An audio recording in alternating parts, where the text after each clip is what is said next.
4.13. Regulación enzimática, pH y temperatura. Las enzimas poseen grupos químicos ionizables como carboxilos y aminos en las cadenas laterales de sus aminoácidos. Según el pH del medio, estos grupos pueden tener cargas eléctricamente positivas o negativas o neutras. Como la conformación de las proteínas depende de parte de sus cargas eléctricas, habrá un pH en el cual la conformación será la más adecuada para la actividad analítica. Este es llamado pH óptimo. La mayoría de las enzimas son muy sensibles a los cambios de pH.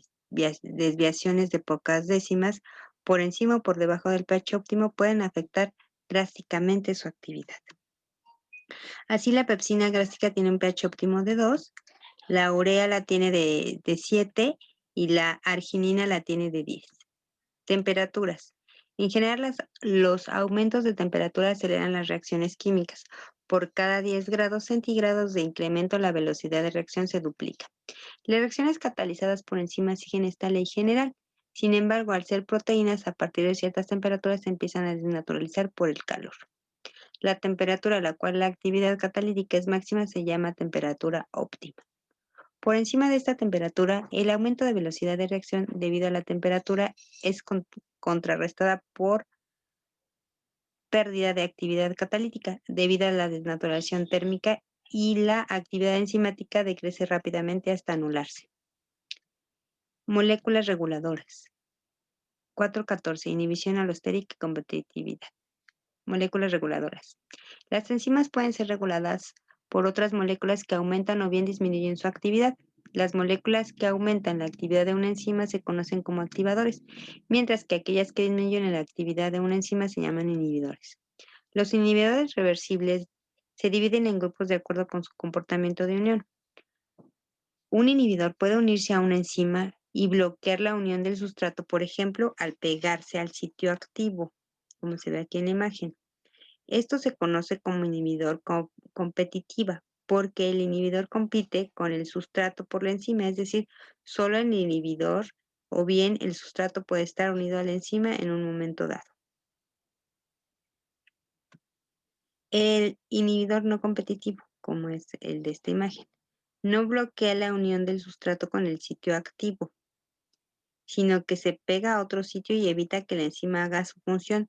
Se dice que está inhibiendo, es no competitiva porque inhibidor y el sustrato pueden estar unidos a la misma enzima.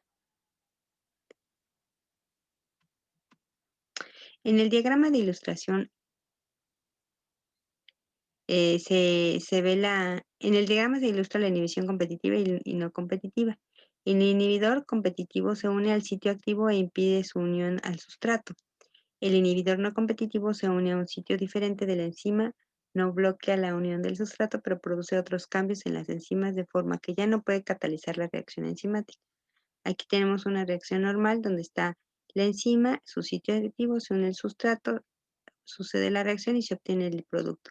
En la inhibición competitiva, llega el inhibidor, se une al sitio activo y ya no deja que se une el sustrato. Y en el inhibidor no competitivo, llega el inhibidor a algún lado de la enzima, la modifica un poco y entonces el sustrato al unirse pues ya no se puede producir el producto, esto se bloquea.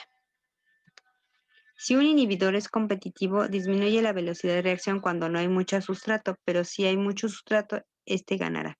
Es decir, la enzima de cualquier forma puede alcanzar la velocidad máxima de reacción siempre que haya suficiente sustrato. En ese caso, casi todos los sitios activos de casi todas las moléculas de enzimas estarán ocupados por el sustrato en lugar del inhibidor.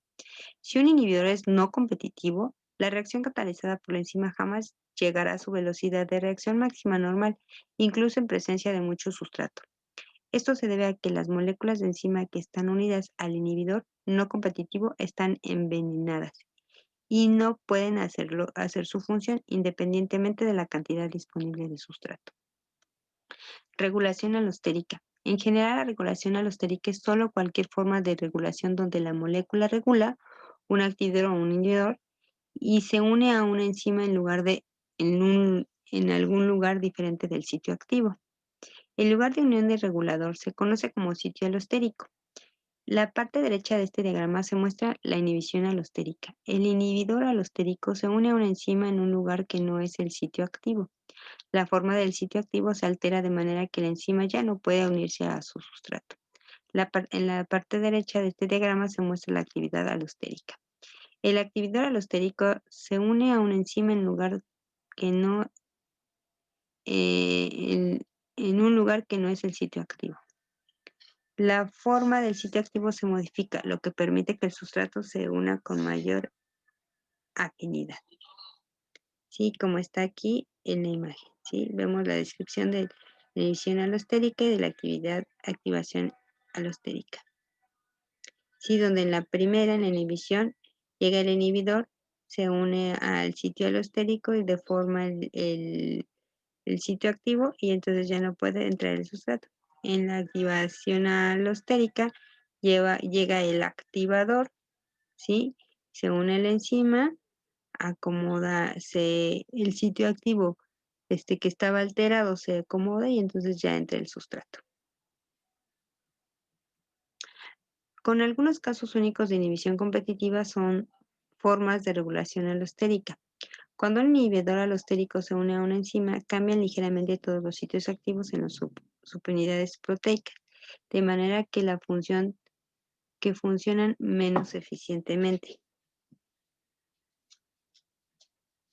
Además, un proceso conocido como competitividad, el sustrato mismo puede servir como un activador alostérico al unirse a un sitio activo. Aumenta la actividad de otro sitio activo.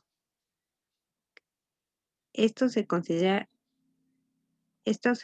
regulación alostérica porque el sustrato afecta a los sitios activos que están lejos de su sitio de unión. Cofactores y coenzimas. Muchas enzimas no funcionan de manera óptima o incluso no funcionan en absoluto, a menos que estén unidas a otras moléculas auxiliares no proteicas conocidas como cofactores. Estos pueden unirse temporalmente a la enzima a través de enlaces iónicos o de hidrógeno o permanentemente mediante enlaces covalentes más fuertes. Entre los cofactores comunes están los iones inorgánicos como el hierro, el magnesio o el fósforo. Las coenzimas son subconjuntos de cofactores que son moléculas orgánicas basadas en el carbono. La fuente más común de coenzimas son las vitaminas de la dieta. Algunas vitaminas son precursores de coenzimas y otras actúan directamente como coenzimas.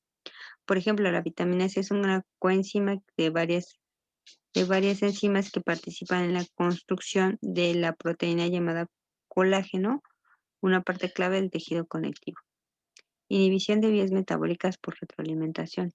En el proceso de inhibición por retroalimentación, el producto final de una vía metabólica actúa sobre la enzima clave que regula el ingreso a esa vía para evitar sobreproducción del producto final. Puede parecer extraño porque una molécula querría apagar su propia vía. En realidad, esta es una forma astuta de que la célula hace la cantidad justa del producto. Cuando hay poca cantidad del producto, la enzima no se inhibirá y la vía correcta a todo vapor para regresar sus provisiones. Cuando hay demasiado producto acumulado, la enzima se bloquea para impedir la producción de producto nuevo hasta que se haya utilizado el existente. Inhibición por retroalimentación. El producto final de una ruta metabólica de paso múltiple se une al sitio alostérico de la enzima, que cataliza el paso crucial de la ruta y se reduce la actividad de la enzima. Esta regulación ayuda a retrasar la ruta cuando los niveles de producto final son altos, cuando no se necesita más.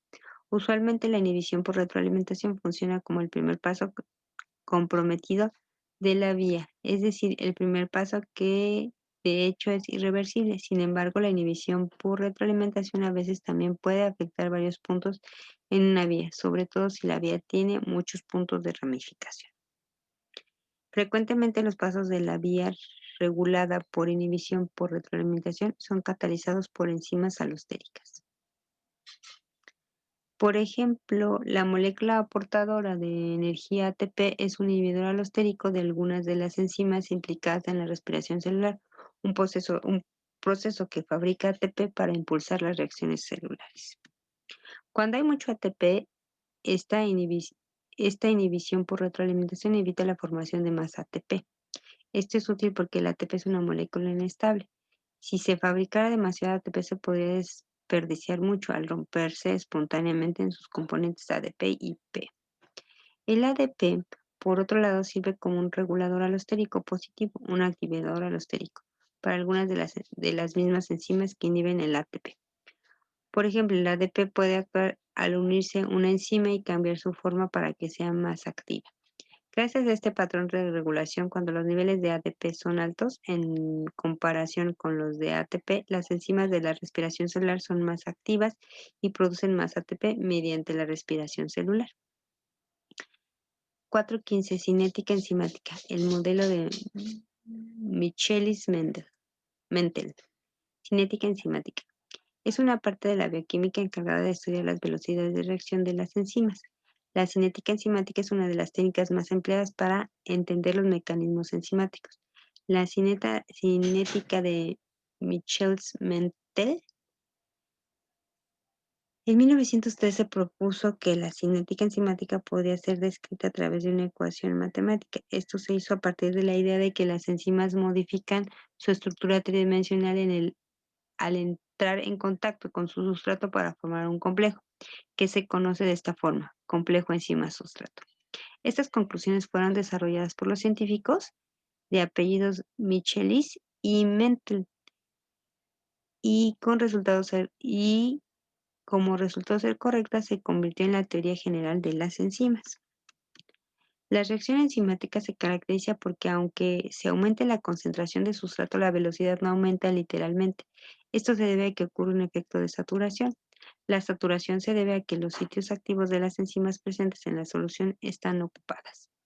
La velocidad de reacción depende de la cantidad de enzima con sustrato suficiente. Por esa razón, en los experimentos se emplean concentraciones de sustratos en exceso, lo que significa que a lo largo de la experimentación, este no se acaba. En estas cinéticas enzimáticas puede llegarse a determinar como constante la velocidad inicial de las reacciones y por lo general se excluyen